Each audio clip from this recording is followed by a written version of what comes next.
Assalamualaikum warahmatullahi wabarakatuh.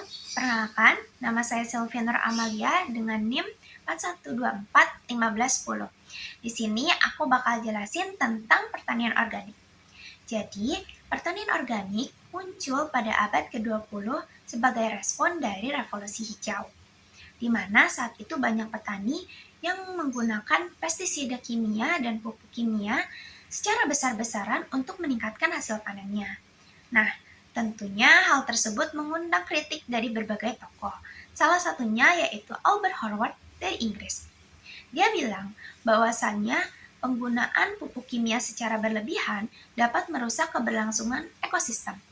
Nah, seiring berjalannya waktu dan meningkatnya kesadaran masyarakat tentang keberlanjutan ekosistem, sistem ini kemudian berkembang di berbagai negara, salah satunya yaitu di Indonesia. Nah, di Indonesia sendiri, pertanian organik masuk pada tahun 80-an, di mana sekarang pertanian organik sudah banyak diterapkan di Indonesia seperti di Bogor, Lembang, dan juga Sleman pada pertanian, khususnya pada tanaman padi dan juga tanaman sayuran. Selanjutnya yaitu kekurangan dan kelebihan pertanian organik. Kelebihan yang pertama yaitu dia lebih ramah lingkungan karena tidak menggunakan bahan kimia yang dapat mencemari lingkungan. Kedua, yaitu dia lebih menjaga keseimbangan ekosistem karena memanfaatkan musuh alami untuk mengendalikan hama. Ketiga, yaitu hasil panen yang lebih sehat karena minim dari paparan residu bahan kimia. Adapun beberapa kekurangannya yaitu pertama, biaya awal yang mahal karena perlu adanya penyesuaian dan pengendalian hama secara alami. Kedua, yaitu masa panen dan penyesuaian lahan yang menggunakan waktu yang lebih lama. Ketiga, yaitu sulitnya sertifikasi untuk mendapatkan sertifikat pertanian organik.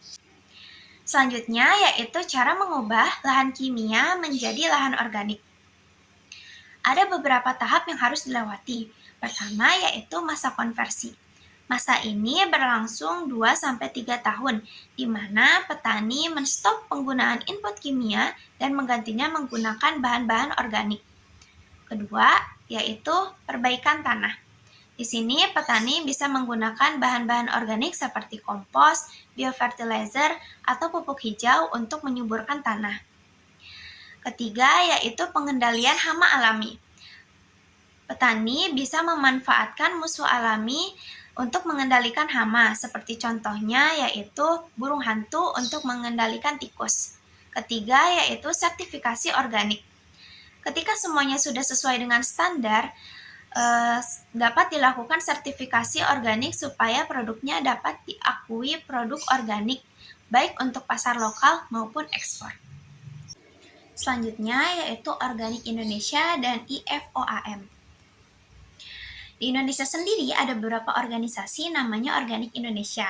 Mereka ini berperan dalam mengembangkan pertanian organik, ngasih pelatihan, dan membantu petani buat dapetin sertifikasi organik. Sedangkan di tingkat dunia ada IFOAM atau International Federation of Organic Agriculture Movement. IFOAM ini semacam organisasi internasional yang ngatur standar dan prinsip pertanian organik di seluruh dunia, mulai dari aspek kesehatan, keadilan, sampai kelestarian lingkungan. Jadi bisa dibilang berkat kedua organisasi ini, pertanian organik punya arah dan aturan yang jelas serta dapat diakui secara global.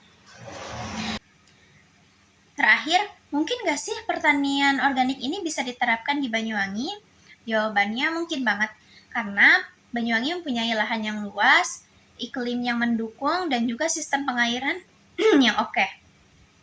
Selain itu, meskipun begitu, masih terdapat beberapa tantangan yang perlu dihadapi, seperti contohnya kurangnya pengetahuan, biaya modal yang tinggi, dan juga sulitnya mendapat sertifikasi. Namun dengan dukungan dan kerjasama dengan wilayah setempat, pertanian organik di Banyuwangi dapat berkembang dengan pesat.